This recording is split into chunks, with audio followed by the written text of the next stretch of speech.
Deep dives and blue skies. Welcome back to Talking Blue with Nick, the best Dodgers analytical podcast that you can find.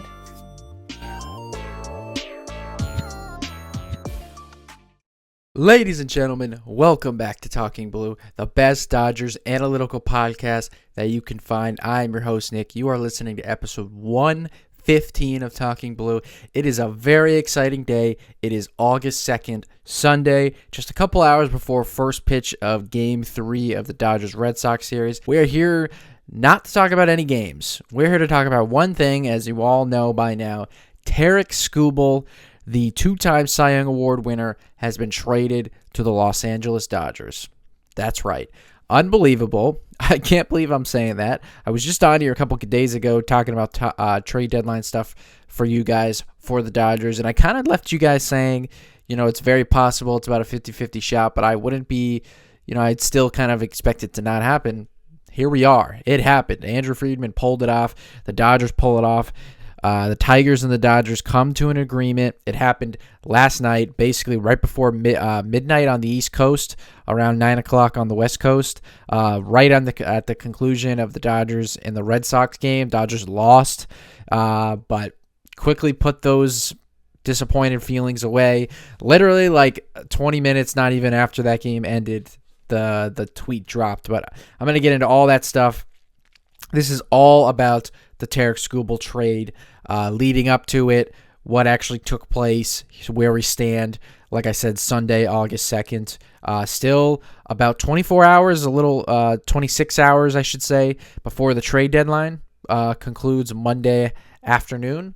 So, as always, you can get this podcast on Apple Podcasts, Spotify, YouTube. Subscribe to the YouTube channel. Follow us on all social media at Talking Blue Pod. You could follow myself at Nick Talking Ball on X. I dropped a couple of interesting tweets about Tarik Skubal. If you would like to go to my X, you could look at some things I talked about: the Dodgers rotation, Tarik Skubal, Andrew Friedman, all that stuff. I already talked a lot about that stuff in my reaction.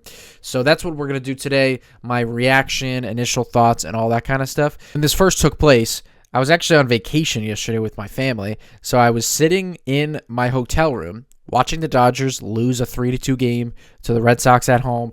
The Dodgers actually lost two first games of this opening series. They lost game one, back and forth game, a lot of offense, a lot of home runs against the Red Sox, but they kind of blew a late game. They called up Cole Irvin, who had to pitch to kind of relieve a lot of the bullpen. He went super deep in that game, way deeper than you would obviously anticipate. Red Sox eventually jumped on him and took the lead back from the Dodgers. Dodgers weren't able to come back. Yesterday, they took a 2-1 lead, and then eventually the game was tied. Later on, Red Sox took the lead. I think it was in the 7th inning. Dodgers were unable to score. Two disappointing losses. So I'm sitting in my hotel room watching the game on my laptop. The game ends. Final outs recorded. Dodgers dropped the game. There was previously some talk on X about a couple players for the Dodgers in the minor leagues being scratched from the game, particularly Zaire Hope, as well as Kendall George, another outfield prospect that the Dodgers had.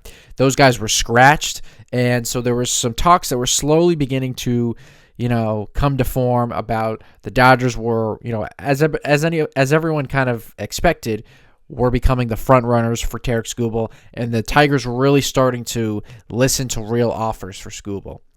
The game ends. All right, it might have literally been 10 minutes after the game. Shut my laptop off. I'm going to go to sleep, literally lay down to close my eyes, and I get the notification on my phone from Jeff Passan.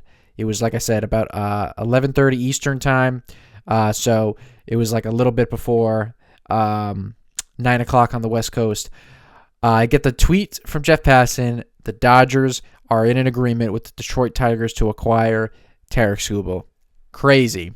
Absolutely crazy. A lot of chaos ensues, of course, on the app, and we'll get to all that stuff.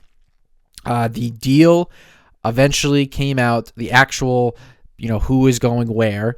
The Dodgers acquire two-time Cy Young Award winner Tarik Skubal from the Detroit Tigers in exchange for outfield prospect Zaire Hope, the Dodgers' number 5 overall prospect, right-handed pitcher River Ryan, the Dodgers' number 7 overall prospect, and then Brady Smith, the Dodgers' number 17 overall prospect. And that's it. It is Tarik Skubal for those 3 young prospects, the 1 outfielder, the 2 right-handed pitchers. That's the entire deal. All right, so my initial thoughts, all right, somehow shocking, but somehow not shocking. Very, very odd. I kind of told you guys, again, my podcast the other day, I kind of explained how there was so much smoke and so much fire, so much talk about how this really seemed inevitable. And I always thought that was a little bit, I don't want to say weird, but I always thought that it was a little strong to say inevitable, because I just thought, well, it takes 2 to tango. Yes, the Skubal, is likely going to get traded, and the Dodgers have the assets to acquire him. But I always felt like if there was a little bit of a competition with some other teams, and it always, push came to shove, Andrew Friedman wouldn't really go through with the trade because he didn't really need him in the end. We know, I have no problem saying the Dodgers didn't really need Skubal. They didn't really need to make this trade. They weren't in the position as some other teams, where you would have thought you have to make a trade like this. You got to pull something off like that. The Dodgers were not in that, position. It really came down to the simple fact that if Andrew Friedman wanted Tarik Skubal, he was going to get him, and ultimately he got him. I also think that keeping Tarik Skubal away from potential NL teams, potential postseason matchups, teams that you could match up with, I think that played a massive role in this, because I don't think the Dodgers wanted to see Jacob Misiorowski, Tarik Skubal, Kyle Harrison in a postseason matchup, Christopher Sanchez, Tarik Skubal, Zach Wheeler, Jesus Luzardo in a potential matchup, Skubal and Chris Sale. Maybe even if you go all the way down the line to the World Series, you don't want to see Skubal against some of those guys in the Rays rotation. So I do think that played a big part of it. There was some talk. Somebody, I forgot who it was, a Dodgers reporter, who said if the Dodgers were being honest, they probably would prefer not to have Skubal not get traded, for the Tigers to just keep him.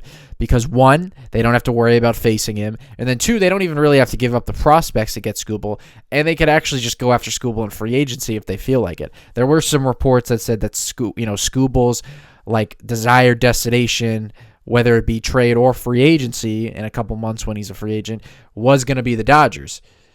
So I don't know how accurate that is, because I think that anybody could come to the conclusion, well, the Dodgers are the best team. You're going to get your money. You're going to be in a great spot. He actually is from California, so I don't think it's that crazy that someone could just tweet that out and it sounds right. I don't know that he actually said that. I think that the keeping Skubal away from other pieces, other teams in the NL, or really just in general of all Major League Baseball, I think that actually came to fruition, where they wanted to keep him away. They really would rather, well, if we can, if we have the assets to go get him, we can go get him and have to not potentially face him in route to getting to the World Series. So all crazy that it actually just led up to that, and that actually happened. But so now my actual thoughts on the trade itself. And I have a question. Did the Dodgers actually get away with a steal? Did they actually fleece the Tigers? I've seen so much back and forth about, the trade package for Skubal was super underwhelming, and the Tigers should be disappointed. And the fact that other teams weren't involved on that is crazy. And then there's a lot of people who say that for a rental, because that is what Tarik Skubal is, technically he's a free agent, 2-month rental, maybe the Dodgers even overpaid. The Tigers got a really, really nice haul. I've seen a lot of that. So I will admit that, when the trade became official, there was some the reporting was uncertain if it was Sheehan or if it was River Ryan going back. We all knew that it was Hope, but we weren't sure if it was Sheehan going back. Some reports said Sheehan, some said River Ryan. And for the longest time, it's funny how this actually played out, because for the longest time when people were drawing up fake Skubal trades, you immediately go to the untouchables, right? Well, Jose DePaula and Mike Sirota, and maybe even Eduardo Quintero. Those guys aren't going to be in the deal, so we got to start from there. So a lot of people had Zaire Hope from the start in mock trades, and then a lot of people thought, well, the Tigers are going to want a Major League ready caliber pitcher with years of control. Emmett Sheehan. There you go. That's the next guy. And then maybe you throw in, a James Tibbs or lesser prospects. There's other guys. James Root is a name. A couple other pitchers as well. So, given the fact that it ends up being Hope and as well as River Ryan and Brady Smith, my initial thoughts, that's a huge win for the Dodgers, I'll be honest. I am sad to see Hope go. I do think that Hope's going to be a very good player. I think he's very talented. But again, seeing the official official trade not include Sheehan or Robleski and none of the Dodgers' top 4 prospects feels like an amazing deal for the Dodgers, if I'm being honest. It always felt like they were going to have to give up Hope or at least someone of his quality, like James Tibbs III, maybe Charles Davalin, or I always forget how to say his name, Davalin. Hope, James Tibbs, one of those kind of caliber players. It almost makes me wonder, why did the Tigers trade him on Saturday night? It's kind of interesting. The deadline is not until Monday, and this is the ultimate trade chip. I know that he's a rental, so you do have to be realistic that you can't ask for the moon and the stars because he is a rental, and there are a lot of teams are going to say, well, we're not comfortable giving you, a litany of prospects because it might just be 2 months that we get this guy. I do think that it's interesting that the Tigers, they traded him that quickly. Like, did they really get all their best offers?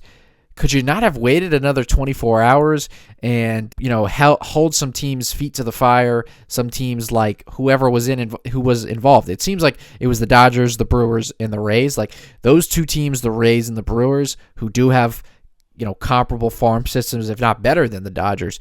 Could you have not held out, and maybe got, an extra prospect from those guys that would have made you feel a little bit better about your return?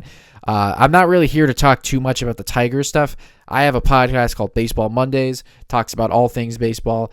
Perfect timing for me that the trade deadline will wrap up Monday when my show drops. So tomorrow I'm gonna dive into all things trades, and I will talk more about the Tigers side of this. But I just wonder if they kind of, I don't want to say pulled the trigger too quick, but could they have waited a little bit longer to see, hold out and see if they could have got a better deal? Because obviously Friedman would have kept this deal on the table. When you consider all those things, it was kind of obvious as to why Friedman pulled the trigger. Like, I can get Skubal right now, keep him away from all these teams, get the best pitcher in baseball for this return. Also, you can kind of create more room for the loaded outfield prospects that you have in this system. You get outside, move out Zaire Hope and a couple other guys, it gives them some room as well. Kind of an easy decision for Andrew Friedman, given where the farm system's at and all that stuff, and you can acquire the best pitcher in the game. Even though we know that the Dodgers didn't really need Skubal, you acquire him regardless of what happens with the rotation. You kind of just figure it out, and just like I said, kind of a no-brainer for Andrew Friedman. So let's talk about Tarik Skubal himself and what you should know about the 29-year-old left-hander. Like I said, 29 years old. He has won 2 Cy Young Awards, the last 2 AL Cy Young Awards. Obviously, he's not going to win it now, being traded, and he did miss some time this year. So he is a free agent at the end of the year, so that's why he is a rental, potentially. I'm sure there are some people who are hoping that he could sign an extension. That's possible, I guess, but he is a Scott Boras client. I'm pretty sure. And Boras always wants his clients to get to free agency. And it's just, when you're a player this good who's waited this long to get to free agency, all players want to get to free agency, especially some guys are willing to sign an extension in spring training. At this point in the season, it's unlikely because, you're this close to free agency where you can go into the offseason and have, the red carpet rolled out for you, and teams just, kind of create a bidding war with other teams. So most players have gotten this far, they're going to wait for that. But you never know. Maybe he could sign an extension. I do think that acquiring Skubal in free agency becomes easier when you have him for 2 months, when you're going to be up against other big market teams like the Phillies, Mets, and Yankees and all that, or the Blue Jays, someone like that as well. So that definitely helps for the Dodgers as well. So he did come off the IL like a month and a half ago. He had loose bodies in his elbow, very similar, the exact same thing actually to what Blake Snell and Edwin Diaz had. He utilized a nanoscopic procedure that would allow him to recover much quicker than a normal surgery. Okay, so loose bodies in your elbow are not, a death trap or a death nail for, like something like Tommy John, where you kind of know it's going to be like 10 to 14 months. That's not the case when you have loose bodies, but normally when you do have to get the surgery, you're probably going to be out for the remainder of the year. He did this nanoscopic procedure that's kind of this new surgery. It's like something that could kind of potentially be huge for stuff like this going forward. Blake Snell had the same procedure, and he's like a week away from returning. So he opted to get that surgery to have the much faster return date. He was placed on the IL April 29th, and he returned June 13th. So he only missed like a month and a half or so. Since returning off the IL, because that's really what's important, is how does he feel since coming off the IL? He's got a 2.87 ERA and 53 1/3 innings pitched. His fastball velocity is down from what it was a year ago. So in 2025, he averaged 97.6. Right now, he's averaging 96.7, which is still obviously great. Still is averaging a mid to high 90s fastball. Since coming off the IL, his walk rate is fourth lowest in baseball, and his whiff rate is second best in baseball. All right, so if you're not aware what makes Skubal one of the three best pitchers in the game, probably the best, all right, is that he is as good as it gets as combining elite command with elite strikeout stuff. Since the start of 2024, which is when he became a household name, all right, and obviously he's won the Cy Young the last 2 years. Since the start of 2024, he has the second lowest walk rate, third highest strikeout rate, sixth highest whiff rate. So normally when you have pitchers who get swing and miss and strikeouts, they don't always have the best command. Or when you have guys who have elite command, they're usually guys that don't necessarily throw too hard or maybe don't get a ton of swing and miss. Not the case with Skubal. He gets a great amount of swing and miss and strikeout, as best as anyone in the game, and he doesn't allow walks. All right, 2025, he had the best pitch in the sport. That was his changeup, according to Run Value. His changeup was the most valuable pitch in the game.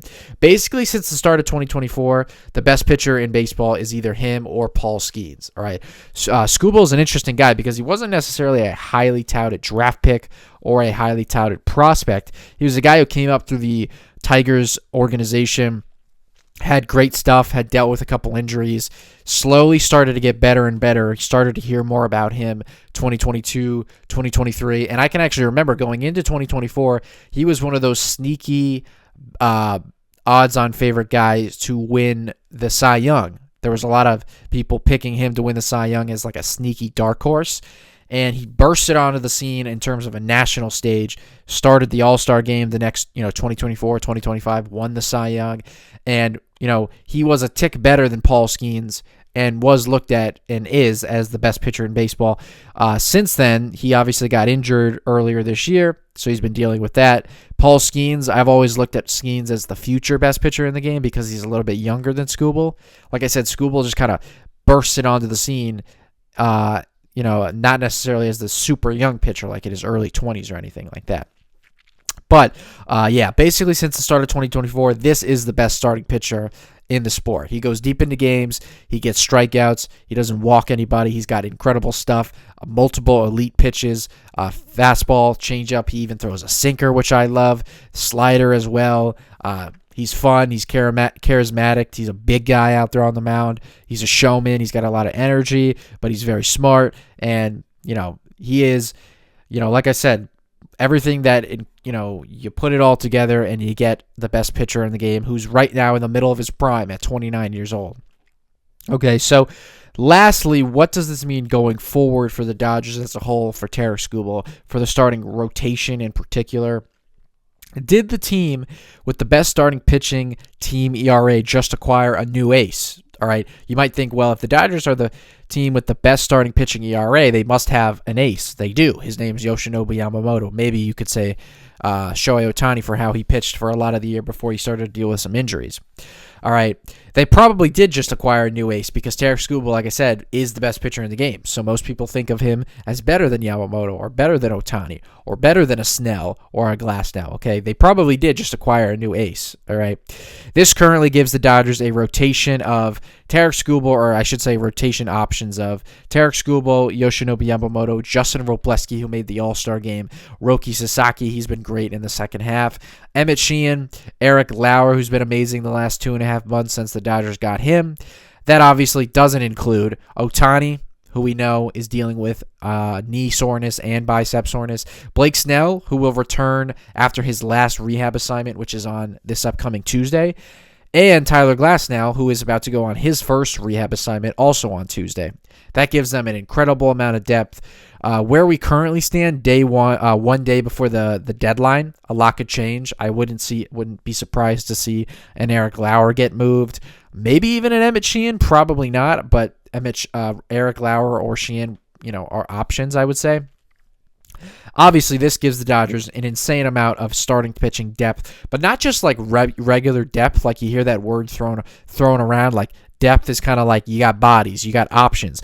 It gives them high-end depth, okay? If someone like Ohtani doesn't pitch again because those injuries don't really get better, Glasnow has another setback, at the very least, you have Skubal and Yamamoto as the best 1-2 punch in the game.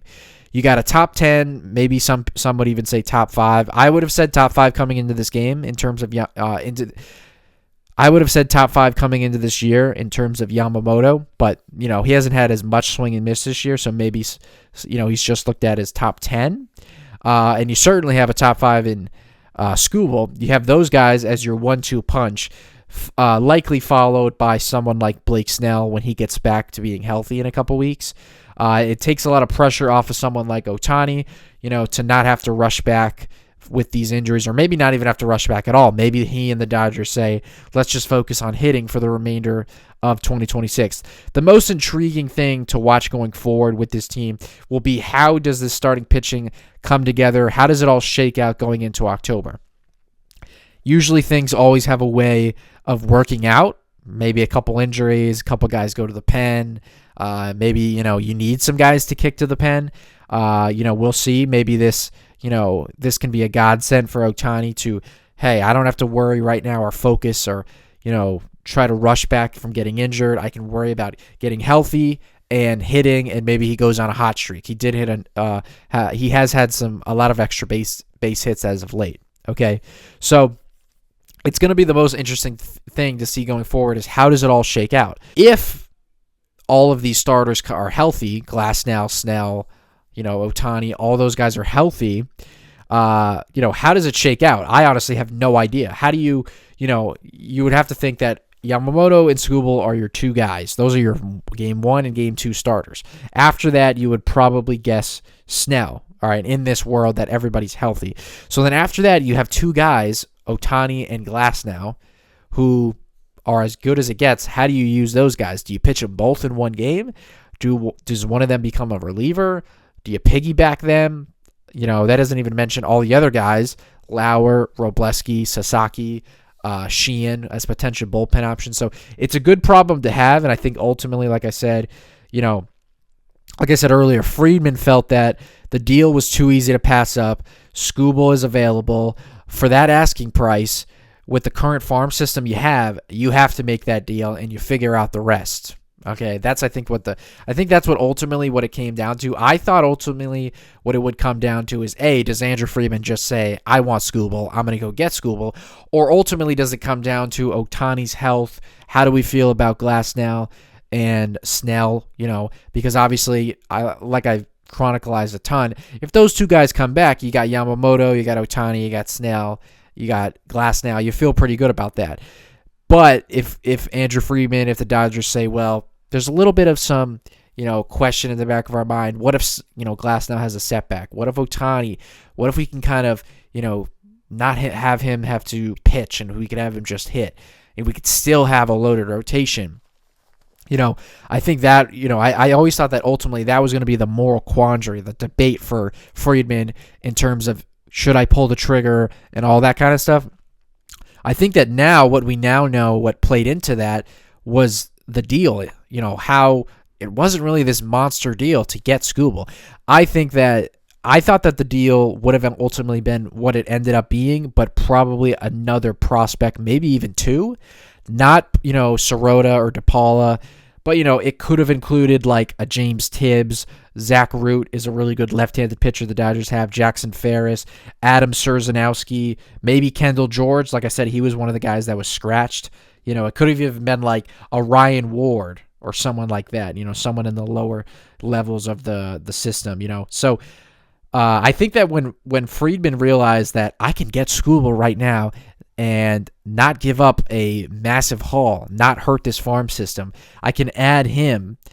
I think that I got to do that and figure out the rest later on with what happens with the rotation. So crazy, absolutely crazy. It's just so fun that, I was kind of worried about the backlash of the rest of the baseball world, and who cares, right? We're Dodger fans. It's, we get to add the best pitcher in the game to this already great team. But I think now that it's played out and, all the stuff that is played out with the couple other teams that didn't really push the chips in and the trade itself that happened, the deal that goes back to the Tigers, I feel a lot better about how this played out. I really think that the Dodgers are just on another level right now in terms of the way they run their organization, having this great depth of obviously great players that they've signed and brought in, but developed themselves both at the big league level currently and in the minor leagues. I feel like they're just in this incredible position where they can be ultra aggressive no matter what. And they're kind of just the ultimate, like, we're pushing our chips in all the way. We want this three-peat. We're not satisfied with the last two World Series. We want to keep going. And you don't see that with other teams. Like the Milwaukee Brewers could have pulled off this trade and it wouldn't have really dinged their farm system. The Tampa Bay Rays, same thing. The Rays just acquired Freddie Peralta a couple hours ago. So obviously, like, they were in there to try to go and get a starting pitcher. They just weren't comfortable giving what it took to get Skubal. So you got to give the Dodgers credit. I know that a lot of people feel like they're ruining baseball. It's unfair what they've created. But at the end of the day, they don't break any rules. They have more money than anyone, so why not spend it? And they put themselves in this great opportunity with the farm system to go out and make trades like this. You gave up Zaire Hope, a top 25 prospect in baseball, and it doesn't really ding their farm system. So, crazy. It's just this front office, Andrew Friedman deserves all the credit, Brandon Gomes, to not be afraid to go all in, to, always be waiting in the wings for stuff like this to happen, and it's incredible. Would you ever have thought that the best team in baseball acquires the best starting pitcher in baseball when their strength probably is the rotation? Pretty crazy. It definitely goes up there with some of the crazier transactions in my life, like Max Scherzer and Trey Turner, and a couple other moves. To me, in terms of the surprise factor, it's obviously not up there with those. Like Trey Turner and Scherzer, to me, will always be the most shocking deal because of the way that took place in 2021. It was actually already reported that Max Scherzer was being traded to the Padres earlier in the day by Ken Rosenthal, who's as trusted a reporter as we have. But the deadline actually passed, and it was not made official. And then all of a sudden, a Jeff Passan bomb of a tweet was reported that the Dodgers were the ones who acquired Scherzer, not the Padres. And then on top of that, they had Trey Turner, who was thrown in there. That was as crazy as a deal as I can remember. But, this will be up there in terms of my, memories and fondness of getting breaking news deals. I wasn't even at home. Like I said, I was on vacation in my hotel room, got that notification. So crazy. Crazy that they've added Skubal. It's just crazy that this actually transpired. And like I said, somehow it's shocking that they were able to do that and it actually came to fruition, but also not shocking because a lot of people felt like this was inevitable. That's all I really have to say. It's so exciting. It's so fun. I can't wait to watch Skubal. Skubal is one of the more fun pitchers to watch in baseball. It's going to be so fun to kind of learn what he does on the mound, that great changeup he has, the great stuff. He's got the two fastballs, fastball sinker, the changeup. Like I said, he's got a great slider. I can't wait to see the way he gets hitters out. I really want to dive into that. It does look like his first start will be Tuesday in Chicago against the Cubs. It's already been reported that he's on his way to LA. He should be at the ballpark today when the Dodgers take on the Red Sox on Sunday Night Baseball. So you're probably going to see him in the dugout. That's going to be really exciting. So I can't wait to see that and to see him pitch on Tuesday against the Cubs. That's going to be fun. So a couple of things for this channel. I'm not going to get on here because of this video. I'm not going to have time to really also record a Red Sox recap pod and have that out. So I apologize about that. The trade deadline's so crazy. I wasn't able to recap the last series with the Mariners. I won't be able to recap this series, but with good reason. We're getting on here and talking about Skubal. The biggest player dealt at the deadline is Tarik Skubal to the Dodgers. Pretty unbelievable. So super exciting stuff. Like I said, I can't recap the Red Sox series, but I will get on here. And if any other trades happen, I will try to recap those. I don't think we're in store for anything major.